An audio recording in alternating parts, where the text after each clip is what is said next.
Hey guys, I'm Mike the Traveling Scouser and I am in Malaga in Spain. So come with me, let's see what Malaga has to offer.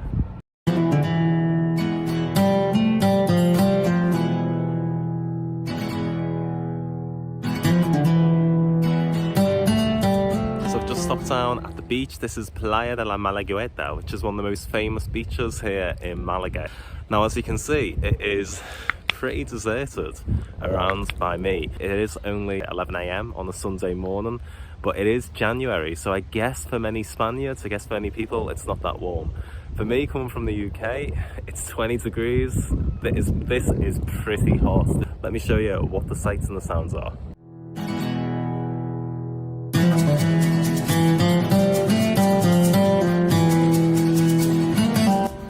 Moving just a little bit further down the beach, we have the famous Malagueta sign that you can get your photograph taken with, so head down this way.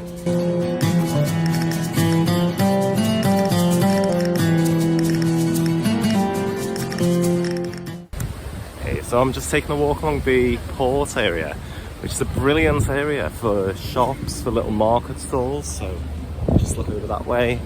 And there's all shopping centres, there's restaurants that you can enjoy here, so it's just further along from La Playa Malagueta. Quite a cool place to enjoy.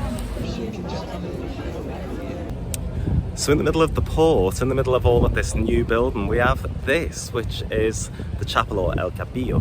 So this was actually built in the 1700s, but a sign nearby says that it was moved here in the 1970s.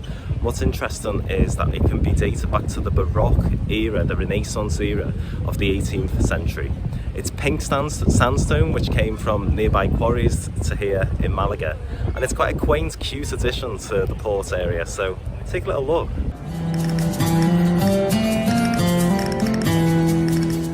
So still along in the port area, what we have here is the Pompadour Center, which is an art gallery. It's a museum, but what is interesting is the Pompadour Center is a group of art museums that can be found in France, but this is the first one to be located outside of France. I love the building, I love the exterior. So I'm outside of Malaga's cathedral, which is just behind me here, an impressive building. But what is impressive about it is, if you look up, what you find is that there's actually only one tower. So we have a tower there, that side, no tower.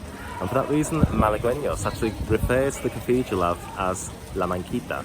And that means the one-armed lady, because the second tower wasn't actually completed. There wasn't enough time, there wasn't enough money to construct that second tower. But doesn't take away from the beauty of the building.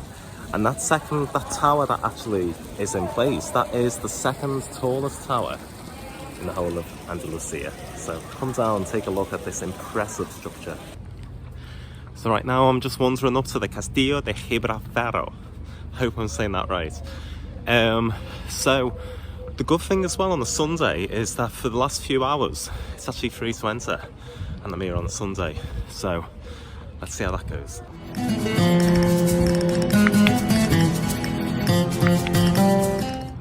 Okay, so I'm still on my way up to the Castillo.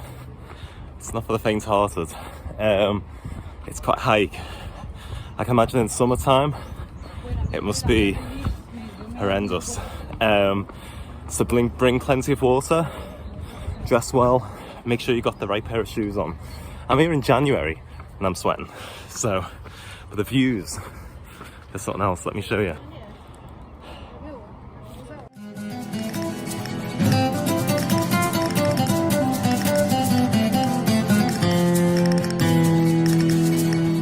Okay, so I've made it in the Castillo de Gibralfaro, and just to confirm that it's free entry, 2 PM every Sunday.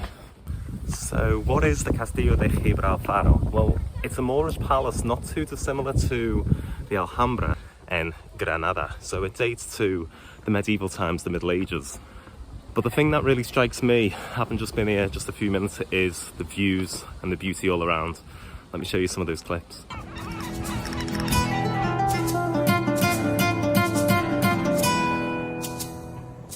I'm just taking a walk along the walls of the Castillo and the views are absolutely stunning, just behind me. And it is an incredible palace. Even if you had to pay, I'd absolutely recommend it. Phenomenal.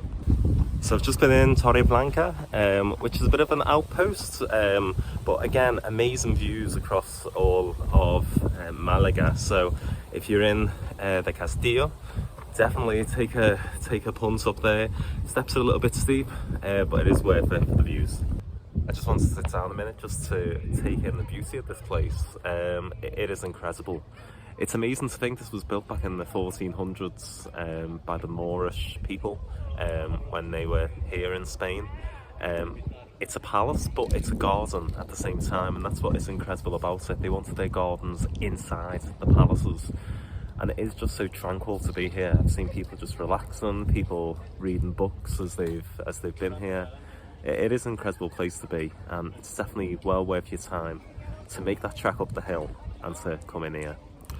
So just to confirm, if you're coming to the Gibralfaro on another time other than after 2 p.m.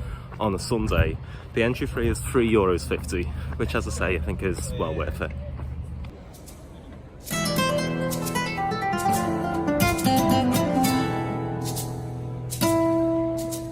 So I'm sat in the Teatro Romano de Malaga, or the Roman Amphitheatre of Malaga.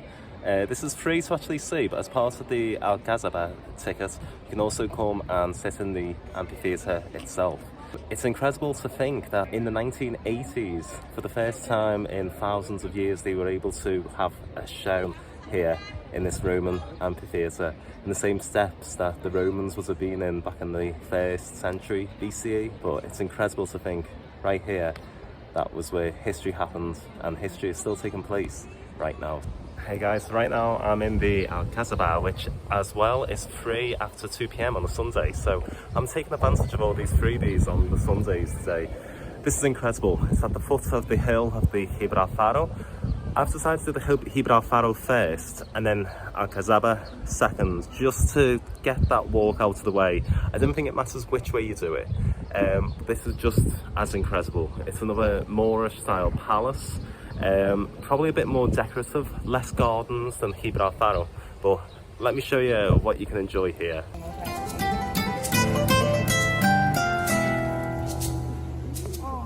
And don't forget, with both you can get the free tour guide as well, and it's numbered as to each point of the tour as to where you're at any given section, so definitely take advantage of that as well. Hey guys, so I've just been in the Museo Picasso. Again, for the last 2 hours on a Sunday, it's free to enter. And I definitely recommend that. I do like modern art.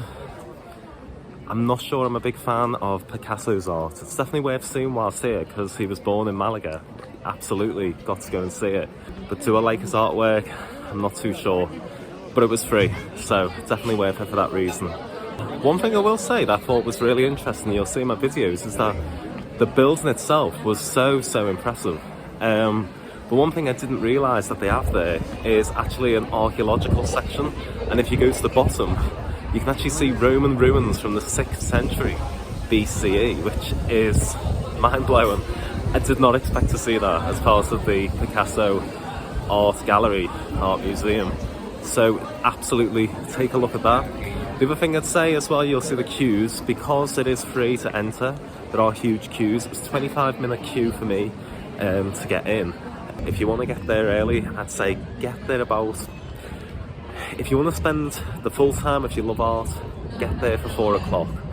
If not, if like me, you want to see what it's like, you want to see the artworks, get there similar time to what I did, 4:45, but it may be different in summertime when the demand is higher, but definitely well worth checking out.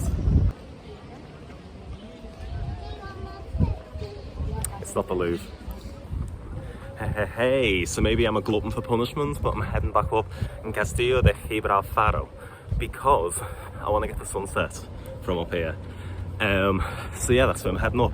One thing I did just see, so before I made this hike up and I was complaining, I have just seen a sign for the lift up to the top. So there is a lift available for anyone who needs it.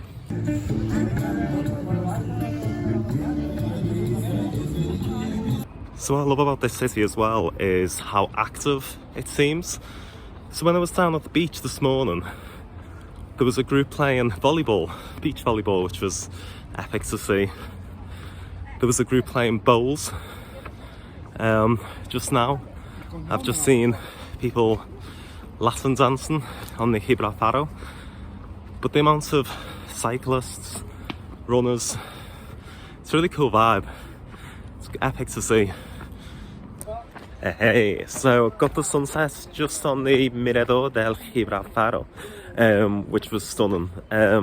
Always a top tip when you're going to see a sunset, make sure you stay for after the sunset.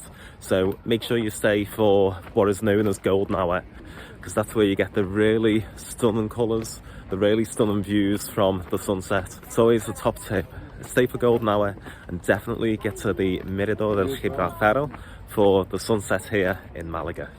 Hey guys, what's up? I'm back in my hotel now and it's the end of day one here in Malaga.